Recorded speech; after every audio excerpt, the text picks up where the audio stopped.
Hello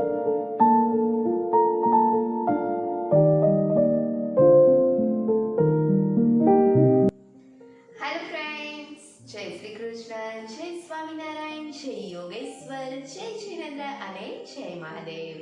કેમ છો બધા? મારી ચેનલ એચએનએસ ફૂડ સ્ટેશનમાં તમારું સ્વાગત છે. ઉનાળાની ગરમીમાં બાળકોથી લઈને મોટાઓને બજારના કેમિકલવાળા ઠંડા પીણા પીવડાવવાની જગ્યાએ આજે આપણે ઘરે જ ખૂબ જ સરળતાથી બની જાય તેવું ઉનાળાની ગરમીમાં રક્ષણ આપે અને શરીરને ઠંડક આપે તેવું વરિયાળી શરબત બનાવીશું.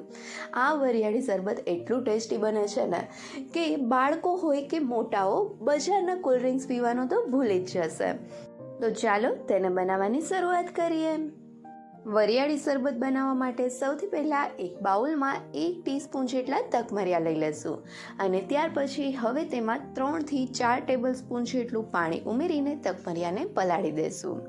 તકમરિયાને નોર્મલ વોટરમાં જ પલાળવાના છે કે ઠંડા કે ગરમ પાણીમાં પલાળવાના નથી. હવે તેને આપણે શરબતની બીજી તૈયારીઓ કરીએ ત્યાં સુધી સાઈડમાં રાખી દઈશું. ત્યાં સુધીમાં તકમરિયા પલળી જશે. ત્યાર પછી એક મિક્સી જાર લઈ તેમાં 1/4 કપ જેટલી વરિયાળી, 1 ટીસ્પૂન આખા મરી, અડધાથી પોણી ટીસ્પૂન જેટલા ખસખસ અને અડધા કપ જેટલી ખાંડ લઈ બધી જ વસ્તુને એકદમ બરાબર રીતે પીસીને તેનો પાવડર તૈયાર કરીશું. અહીંયા ખાંડ તમે અડધા કપની જગ્યાએ 1 કપ પણ લઈ શકો છો. હવે અહીંયા જોઈ શકાય છે કે બધી જ વસ્તુ સરસથી પીસાઈને તેનો એકદમ બારીક પાવડર તૈયાર થઈ ગયો છે. એટલે કે આપણું આ વરિયાળી શરબતનું પ્રીમિક્સ તૈયાર છે. આ પ્રીમિક્સનો ઉપયોગ કરીને તમે પાણીમાં અથવા તો દૂધમાં બંને રીતે શરબત તૈયાર કરી શકો છો. અને આ પ્રીમિક્સને તમે કોઈ પણ એરટાઇટ કન્ટેનરમાં ભરીને 3 થી 4 મહિના માટે રૂમ ટેમ્પરેચર પર સ્ટોર કરી શકો છો. જ્યારે પણ તમે આ પ્રીમિક્સને સ્ટોર કરો અને તેમાંથી શરબત બનાવો ત્યારે જે ચમચીનો યુઝ કરો તો એ કોરી હોવી જોઈએ જેથી કરીને પ્રીમિક્સમાં ભેજ ના લાગે. અને હવે આ પ્રીમિક્સમાંથી આપણે પાણીમાં વરિયાળી શરબત બનાવીશું.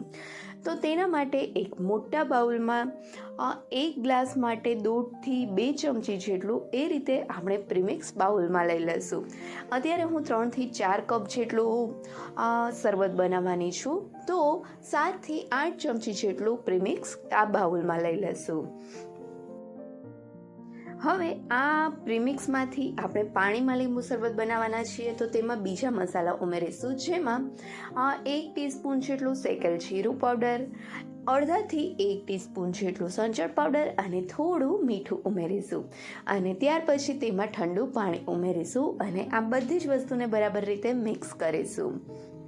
અહીંયા જો તમે પાણીની જગ્યાએ દૂધમાં શરબત બનાવવાના હો તો 1 ગ્લાસ માટે 2 ટેબલસ્પૂન જેટલું પ્રીમિક્સ લઈ તેમાં દૂધ ઉમેરીને તેને બરાબર મિક્સ કરી લેવું અને તેમાં હેન્ડ બ્લેન્ડર ફેરવીને તમે ગાળીને ઠંડા દૂધમાં વરિયાળી શરબતને સર્વ કરી શકો છો. પાણીમાં પ્રીમિક્સ અને મસાલા બરાબર રીતે મિક્સ થઈ જાય ત્યાર પછી તેમાં 1 થી 1.5 લીંબુનો રસ ઉમેરીશું. અહીંયા લીંબુની ખટાશ તમે તમારા ટેસ્ટ પ્રમાણે વધુ ઓછી ઉમેરી શકો છો. અને હવે લાસ્ટમાં શરબતને મસ્ત ઠંડુ કરવા માટે તેમાં જરૂરિયાત પ્રમાણે બરફ ઉમેરીશું.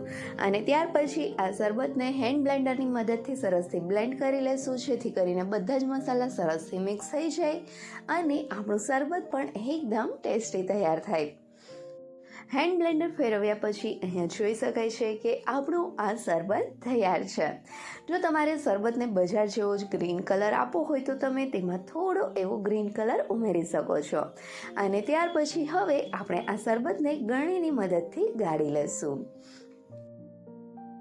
શરબત ગાળ્યા પછી જે આ વેસ્ટેજ બચે છે તેને પાણીમાં પલાળી તેમાં ખાંડ અને બાકીના મસાલા ઉમેરીને ફરીથી એક વખત તમે વરિયાળી શરબત તૈયાર કરી શકો છો.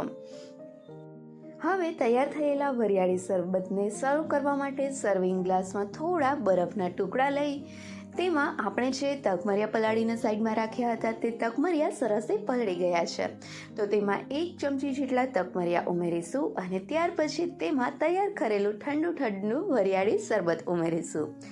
અને ત્યાર પછી અહીંયા જોઈ શકાય છે કે આપણું આ વરિયાળી શરબત કેટલું મસ્ત બન્યું છે.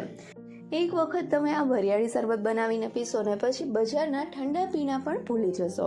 અને આ વરિયાળી શરબત આપણા શરીર માટે ખૂબ જ ફાયદેમંદ છે અને ઉનાળામાં શરીરને ગરમીથી રક્ષણ આપે છે અને સાથે સાથે શરીરને મસ્ત ઠંડક પણ આપે છે.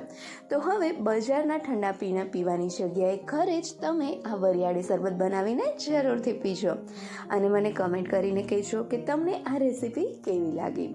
જો રેસીપી ગમી હોય તો વિડીયોને લાઈક કરજો અને તમારા ફ્રેન્ડ્સ સાથે શેર પણ કરજો. અને હા, મારી ચેનલને સબસ્ક્રાઈબ કરવાનું ભૂલતા નહીં. Thank you so much.